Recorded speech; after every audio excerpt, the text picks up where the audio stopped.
Good morning, everybody, or good evening, good afternoon, whatever it is where you are. Richard Fulmer here, and welcome to another Richard's Rock Rambles. So we're finishing off looking at our 40-year-olds, and the two we're going to check out today. The one is almost like a novelty record, really. It was only ever meant to be a one-off, and lo and behold, about a month back, I think, it's been given the deluxe treatment. So that one I'm talking about is Brian May and Friends, Starfleet Project. Now, I think Starfleet Project or Starfleet was a children's program somewhere.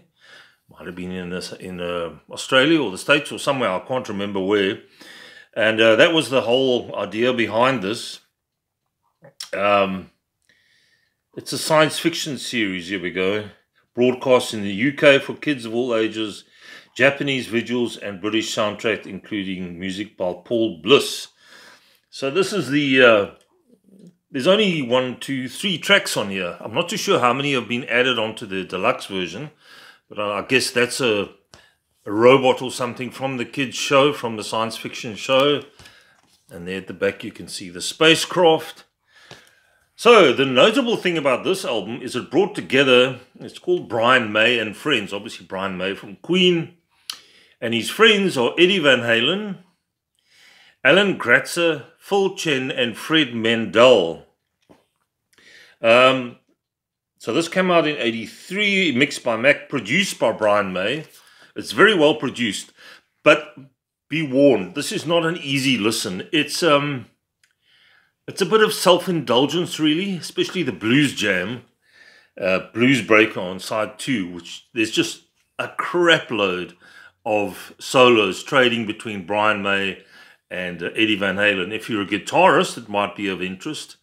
Or, I mean, there's some nice guitar work, but it can get a bit much after a while. So I just want to see if there's anything I can show you.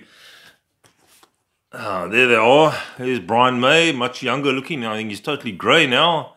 And there's the late, great Eddie Van Halen. No, there he is, Eddie Van Halen. He's holding the bass. And I think that's Chen there holding Eddie's guitar. And there's Phil Chen and Brian May at the top there. And there's those iconic guitars. Bass guitar, there's Eddie's Stratocaster, come whatever, I think his own axe that and there's Brian May, him and his dad built that, I think. Classics. And that's just the Starfleet Project. So guitar, Eddie Van Halen, drums, Alan Gratzer, bass, Phil Chen, keyboards, Fred Mandel, and vocals and guitar, Brian May. And Brian May's also not the strongest vocalist, so there's that as well.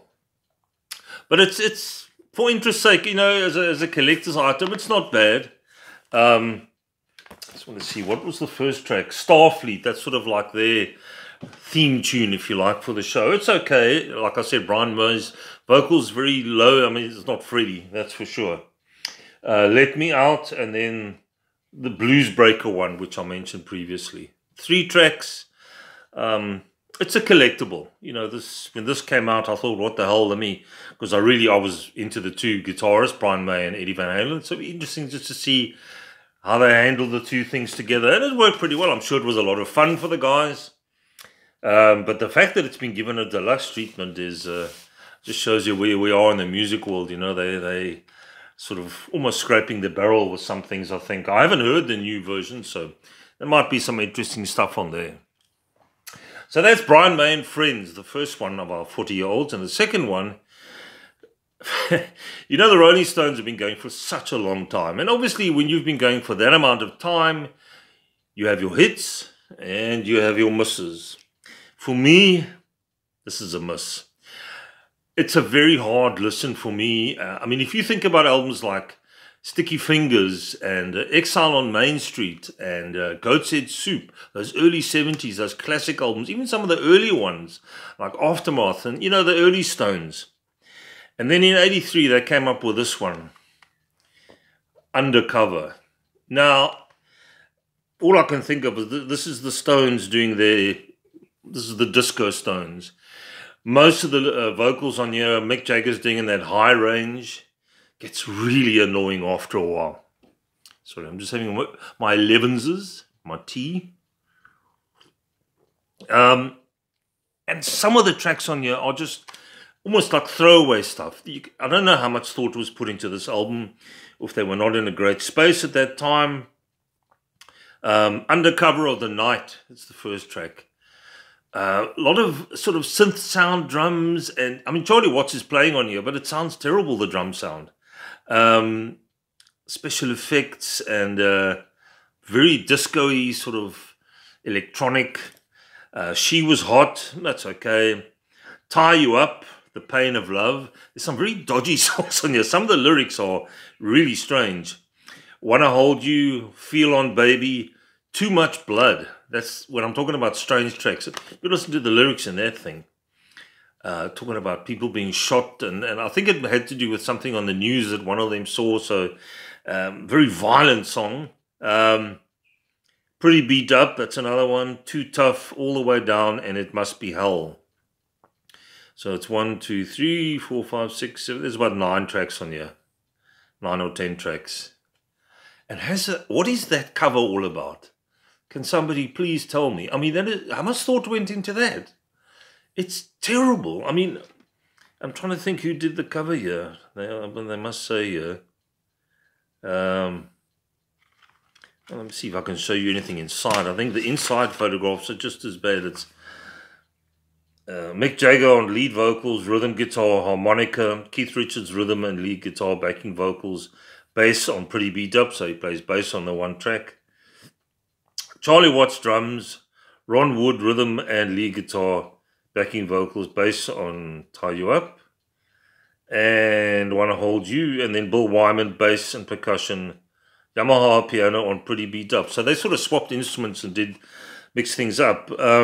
Produced by the Glimmer Twins, the Richards and Jagger. And I'm just trying to see who did the cover here. Doesn't say here. But, I mean, really? I mean, you get the tongue. That's the Stones logo. There's a leopard or something, a jaguar. And in the middle there, I don't know what the hell that's supposed to be. And there's a couple of apples.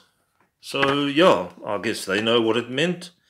There's the tongue in a strategic position. So, yeah, it's a... I've very rarely reached for this Stones album. It's... I don't like the production either. It's very 80s, very bright, and yeah, there's no low end here. It's got no warmth. It's got no feel. I mean, this doesn't come anywhere near the top 10 Stones albums. This is like right down the bottom end. I'm trying to think of that other album that they released when they were all having war with each other, sitting on the couch. Dirty Work. Same kind of thing with this. But, you know, I'm a collector, so I had to have it. This isn't a remastered or anything. It's just a bog standard CD version.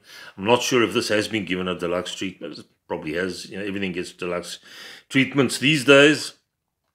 So there we go. The last of our 2 40-year-old albums. Brian May and Friends, which is, I say, sort of a one-off thing. And then Undercover, the Dixco album from the Stones. There we go, guys. Have yourselves a great week.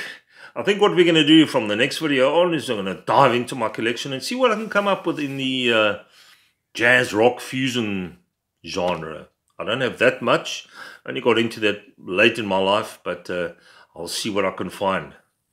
Down below, give me a thumbs up or a thumbs down. Any comments more than welcome. I shall catch you soon. Bye-bye.